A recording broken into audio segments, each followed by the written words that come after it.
Good नमस्ते friends.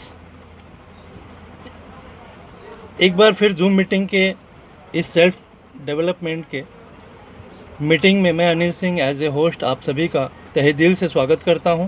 पिछले कई सीरीज़ में हमने नेटवर्क मार्केटिंग के बहुत सारे पहलुओं पे चर्चा की।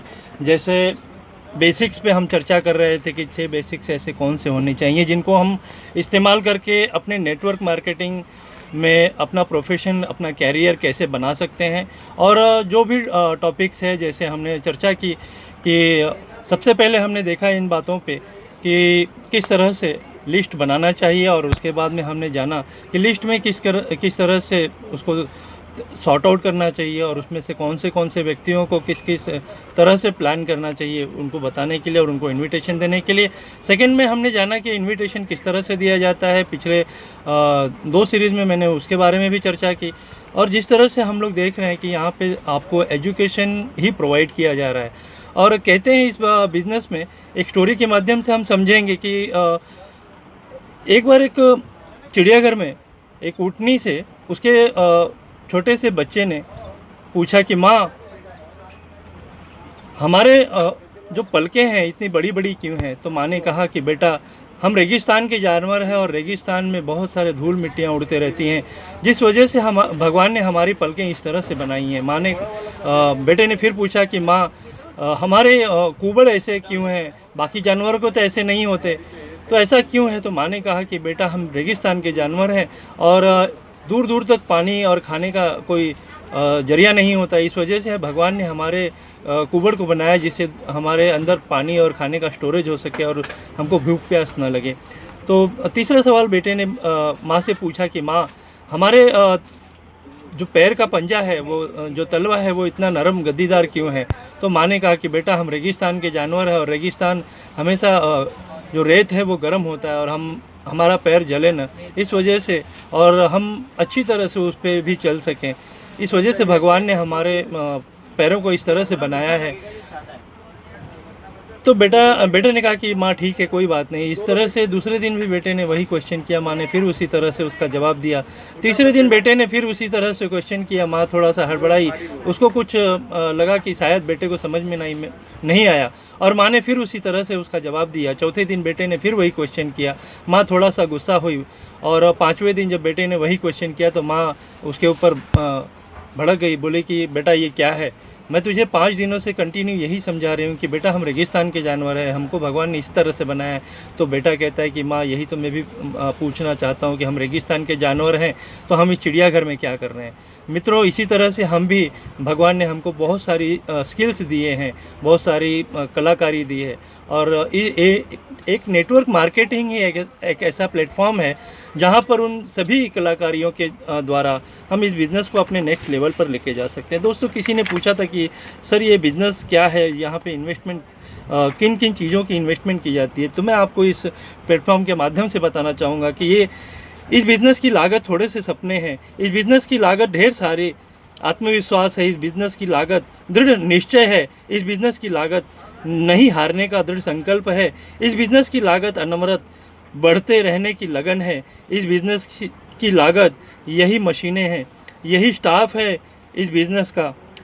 दोस्तों, यही इस बिज़नेस का इन्वेस्टमेंट है और यही इसकी लागत है। यह एक एक्स्ट्रा ऑर्डिनरी लोगों का नहीं, ये सामान्य लोगों का बिज़नेस है, जो इस बिज़नेस को करने के बाद ऑर्डिनरी से एक्स्ट्रा ऑर्डिनरी की बनने की तरफ तेज़ी से अग्रसर होते हैं। किसी को कन्विंस मत कीजिए दोस्तों, यह कन्विंस करने या समझाने का बिज़नेस नहीं है। आपको सिर्फ अपने सफलता का सच्चा रास्ता दिखाना है, आपको सिर्फ उनका हितैषी बनना है, आपको उनको एक बेहतर जीवन की ओर लेके जाना है, उन्हें एक समृद्ध भविष्य की ओर ले जाना है, उनमें जीतने की इच्छा जागृत करनी है। इस जीत के लिए उन्हें यह बताना होगा कि यहाँ किसी औपचारिक डिग्री की आवश्यकता नहीं होती, इस जीत के लिए बड़े लागत की आवश्यकता नहीं होती, इस जीत के लिए ढेर सारे मशीनों की आवश्यकता नहीं होती। इस सिस्टम में जीतने के लिए जो जो गुण चाहिए वो भगवान ने आपको पहले से ही दे रखी है। तो दोस्तों, इस तरह से अपने दी हुई चीज़ों का इस्तेमाल करके आप अपने बिज़नेस में आगे बढ़ सकते हैं। तो चलते हैं, पिछले हमने बहुत सारे टॉपिक्स की चर्चा की। आज फिर से हमने देखा कि इस बिज़नेस में हम लोग ने बिज़नेस प्लान दिखाने की 4G टेक्निक को सीखा और मैंने कुछ चीज़ें इसके बारे में आपको एक्सप्लेन किया था। मगर इसमें मैंने ये एक्सप्लेन किया था कि आपको क्या करना चाहिए, या अब हमको ये देखना है कि इस बिज़नेस में क्या नहीं करना चाहिए। प्लान प्रेजेंटेशन के समय कुछ बातों की हमको ख्याल करना चाहिए कि ये चीज़ें वहाँ पे हमको नहीं करना है, या वहाँ नहीं, सही जगह प्लान बताना है। हमेशा कहीं भी प्लान को नहीं बताना चाहिए। मतलब मेरे कहने का ये है कि दुकान पर हम किसी सामान को खरीदने गए और उसने पूछा कि सर IMC क्या है, तो अक्सर नेटवर्कर वहीं पर अपना रामायण शुरू कर देते हैं और पूरी कोशिश करते हैं कि वो नेटवर्क मार्केटिंग की PhD एक ही बार में पूरी करा दे। दोस्तों, हम स्कूल में जाते हैं और हमने हमेशा देखा है कि एक ही दिन में, स्कूल के पहले ही दिन मास्टर हमको सारी चीज़ें नहीं बता देते। इस तरह से कोई कहते हैं कोई सिग्नल पे मिला तो वहीं शुरू हो गए और उनको प्लान बताना शुरू कर दिया। समोसा खाते खाते प्लान बताने लग जाते हैं, मिठाई की दुकान में प्लान बताने लग जाते हैं। इससे होता यह है दोस्तों कि सामने वाला आपकी बात पर फोकस नहीं हो पाता, और सामने वाले की बात पर आपको फोकस नहीं हो पाते क्योंकि आपके चारों तरफ लॉट ऑफ डिस्ट्रैक्शन होते हैं। आजकल तो मेडिकल पर भी प्लान लोगों ने बताना शुरू कर दिया है। लोग अब वक्त अपने कस्टमर को बीच बीच में सामान देते रहता है और लोग अपना प्लान वहीं पे बताना शुरू कर देते हैं। तो उनको सामान, वो क्या करता है, जब भी उसके कस्टमर आते हैं तो बीच में वो सामान देने लग जाता है, फिर आप रुक जाते हैं, फिर वो आता है, फिर आप बात शुरू करते हैं। इस तरह से होता क्या है, काफ़ी डिस्टर्बेंस के बाद में आप डिमोटिवेट हो जाते हैं। जिस तरह से आप सिग्नल पे जाते हैं, लोगों को प्लान बताना शुरू कर देते हैं, मिठाई वाले के यहाँ शुरू हो जाते हैं, वहाँ लोग कई सारे रहते हैं जो आपके माइंड को आपके टॉपिक पर कंसंट्रेट नहीं करने दे रहे हैं। इस वजह से सामने वाले व्यक्ति को इन सारी चीज़ों पे फोकस ना कर पाने की वजह से वो उसको बात समझ में नहीं आती। जहाँ भी आप प्लान दिखा रहे हैं वहाँ पर किसी भी प्रकार का डिस्टर्बेंस नहीं होना चाहिए।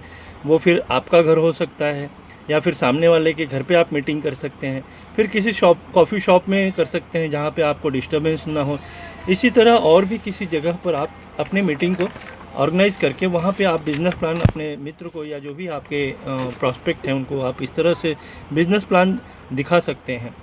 सेकेंड टॉपिक है इस्टेब्लिश कॉन्टैक्ट। बिना उनसे घुले मिले या बातचीत फ्री होकर जब तक न वो सामने वाला प्रॉस्पेक्ट आपसे कर सके तब तक आपको उसको प्लान नहीं दिखाना चाहिए। होता यह है दोस्तों कि अगर बिना घुले मिले हम बात करते हैं तो खुल करके हमसे बात नहीं कर पाता।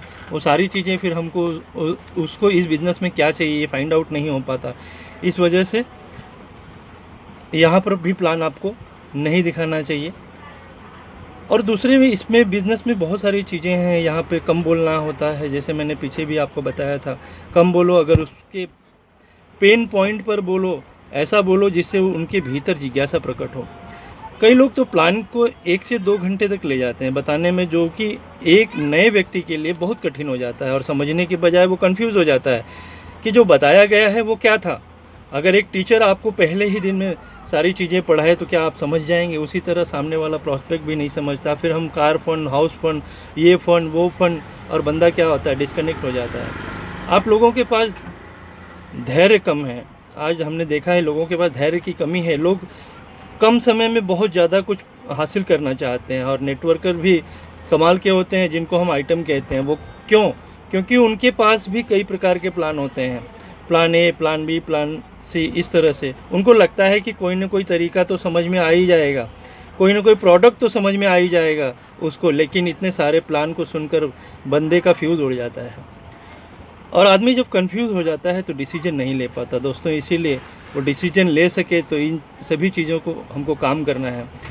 और आदमी जब हमने देखा कि ऐसे में सामने वाला एक ही बात कहता है कि सोच कर बताऊँगा, और आपके हाथ में इतनी आपने जो एनर्जी वेस्ट की उसके बदले में आपने क्या पाया? कुछ भी नहीं। इस तरह से आपने देखा कि बड़ी मेहनत करने के बाद कोई जुड़ता नहीं, और बाद में लोग शिकायत करते हैं अपने अपलाइन से। और इन परिस्थितियों में एक काम आपको नहीं करना चाहिए, और वो है अपने प्रॉस्पेक्ट से किसी भी प्रकार के आर्ग्यूमेंट।